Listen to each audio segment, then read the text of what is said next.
আমাকে ছুঁয়ে থাকো, আমাকে ছুঁয়ে থাকো অপেক্ষায় কাটানো বিকেলের মতো। আকাশ তো কাঁদবেই মাঝে সাঝে, ছিটকে আসা কাদা কারো দুঃখের গুজব নয় তো।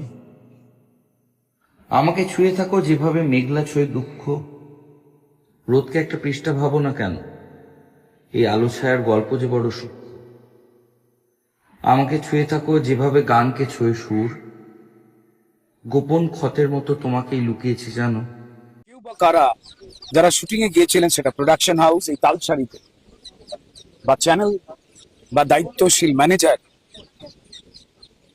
কারুর সঙ্গে কারুর কথা মিলছে না, বা যদি কেউ প্রত্যক্ষদর্শী বলেন, আবার সবটার সঙ্গে পোস্টমর্টম রিপোর্ট সেখানে নাকি 1 ঘন্টা সে জলের নিচে ছিল, তা মিলছে না।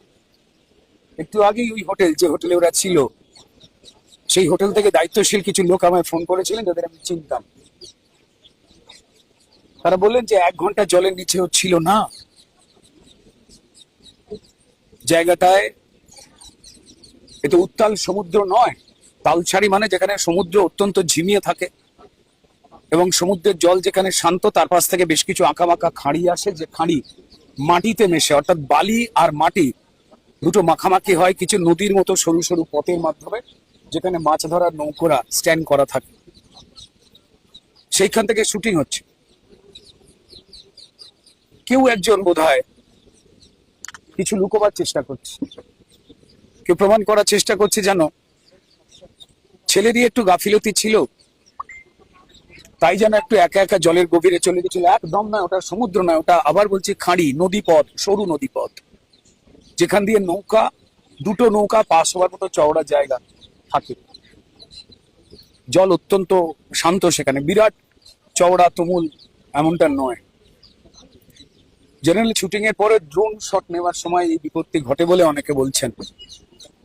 আমি প্রযোজনা সংস্থা হোক, চ্যানেল হোক, যারা নিরাপত্তার দায়িত্বে লোক যাদের রেখে দেওয়া উচিত, নিরাপত্তা আছে কিনা দেখে শুটিং করতে যাওয়া উচিত, এবং তার সঙ্গে রাহুলের যারা সহ অভিনেতা অভিনেত্রী ছিলেন, কোথাও তাদের বয়ানের মধ্যে মিল থাকছে না।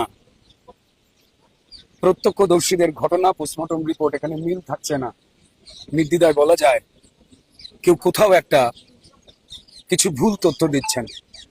কড়া ইনভেস্টিগেশন দরকার, নিরপেক্ষ ইনভেস্টিগেশন দরকার। না হলে এইভাবে মিথ্যাচার চলে, যদি আমরা কেউ কাউকে বাঁচাবার চেষ্টা করি, গাফিলতির জন্য যে ঘটনা ঘটেছে, উদাসীনতার জন্য ঘটেছে, যদি কাউকে বাঁচাবার চেষ্টা করি, তাহলে এই ঘটনার পুনরাবৃত্তি হবে। এবং যে কোনো আমার টেকনিশিয়ান ভাই, সেও রাহুল হতে পারে, যে কোনো আমার শিল্পী ভাই বোন বন্ধুরা, তারা রাহুল হতে পারে।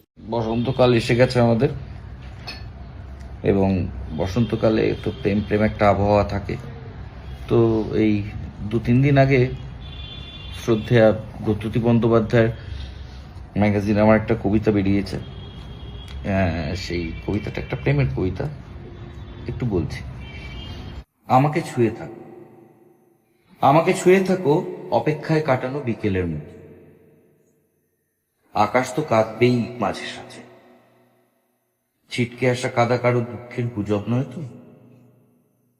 আমাকে ছুঁয়ে থাকো যেভাবে মেঘলা ছুঁয়ে দুঃখ, রোদকে একটা পৃষ্ঠা ভাবো না কেন, এই আলো ছায়ার গল্প যে বড় সূক্ষ্ম। আমাকে ছুঁয়ে থাকো যেভাবে গানকে ছুঁয়ে সুর, গোপন ক্ষতের মতো তোমাকেই লুকিয়েছি জানো। তোমার হাসির ছোঁয়াচ বাঁচিয়ে পালিয়েছি বহুদূর। আমাকে ছুঁয়ে থাকো যেভাবে চুমু ছুঁয়ে ঠোঁট, যা কিছু অবাক পলক ছুঁয়ে থাক, পুরনো কিস্সা কিছু আর মুহূর্তের মহাজোট।